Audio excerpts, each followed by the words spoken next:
Today we are going to start up with a chapter of marketing management.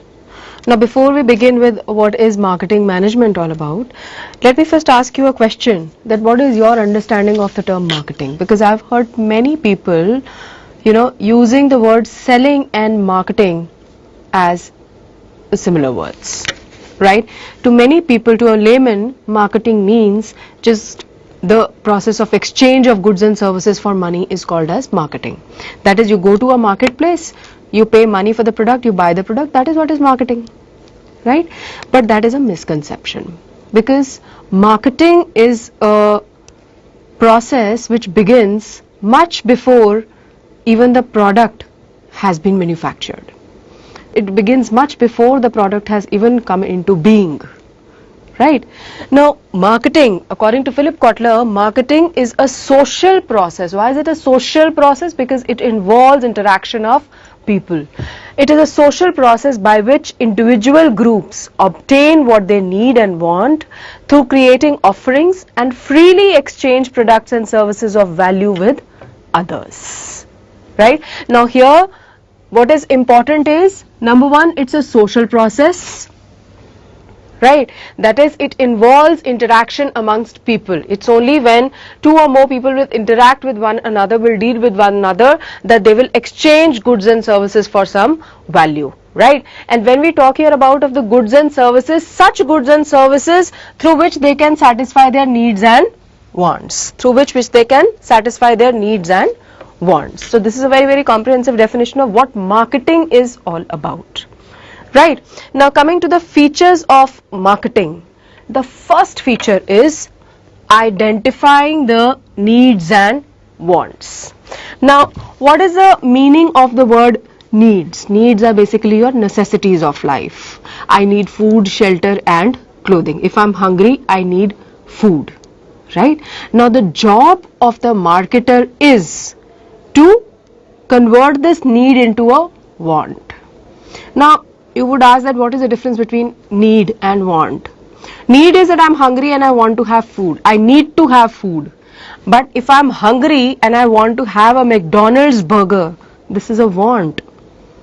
This is a want. मुझे भूख लगी है पर मुझे burger की भूख लगी है. This is a want. This is the job of the marketer, that you lure your prospective customers, right, in such a manner that their need is converted into a want. उनको भूख लगे तो it doesn't mean कि कहीं से कुछ भी खाना मिल जाए तो वो खा लेंगे, but they are hungry, they want to have either a pizza or a burger, right? So that is a basic difference between want, and the job of the marketer is to convert a need into want, right?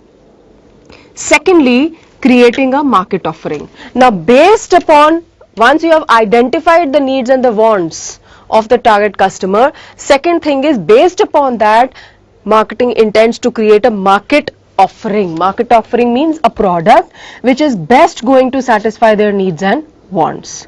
ठीक है, उनकी needs and wants को ध्यान में रखते हुए, analyzing their needs and preferences of the customers, we design a product offering which is going to satisfy them in the best possible manner. Right? Thereafter, customer value.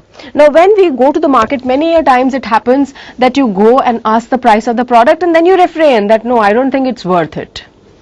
I don't think it's worth it. इतने की तो इसकी worth ही नहीं है मेरे को इतनी value. So customer is ready to pay only that price for a product which it feels is worth the benefits that he is going to derive from the products. Right? If I am going to buying a phone, let us say, which is of about 40,000, and I am in the field of multimedia, right? There are certain apps, or let's say I'll take an example of another colleague of mine. He's into the field of music. Right, so he keeps on downloading these apps. He has that recorder जहाँ पे mix कर सकते हैं, बहुत सारी apps. So for him, 40,000, paying 40,000 rupees for such a phone is worth, right? But for a person who's only going to be using the phone for making and receiving calls and sending messages and that's it, beyond that they're not going to be using any of the apps which are there on the phone. So then that is not worth the price for that particular customer. Right? So for these phones which are very, very expensive, their target market is going to be different. Right? So marketer has to intend, the main objective of marketing is to create value in the product so that the customer is ready to pay a price that the manufacturer is asking for. Then last comes exchange mechanism. This is also one of the important features of marketing, that it involves exchange of goods and services, right? Goods and services in return of some money, right? It says marketing involves exchange of goods and services for money or for other valuable assets, right? But there are certain conditions which are required to be fulfilled for this exchange process to be complete. Number one, there have to be at least two parties, and each party should be capable of giving some value to the other. It's an exchange mechanism, as in it's a give and take relationship. If I am offering you a product, you have to give something back to me. Either it is some money or some other valuable asset, right? Then both the parties should be able to communicate with one another. Only then will they be able to strike a deal. Then both the parties, they have the freedom to reject the offer. एक दूसरे को हम offer कर रहे हैं, right? It is not something that is being imposed upon us, and they have the right to reject each other's offer. And lastly, they should have the desire to deal with. It's not that forcibly two people have been made to sit together and you have to strike a deal. They should both be equally willing to deal with one another, right? So this was about the features of marketing. Number one, you have to identify the needs and preferences of the customers, then create a market offering accordingly, and then you have to add such a value to the product that the customer is willing to pay a price for that product over the product of the competitors. Last but not the least, it involves an exchange mechanism.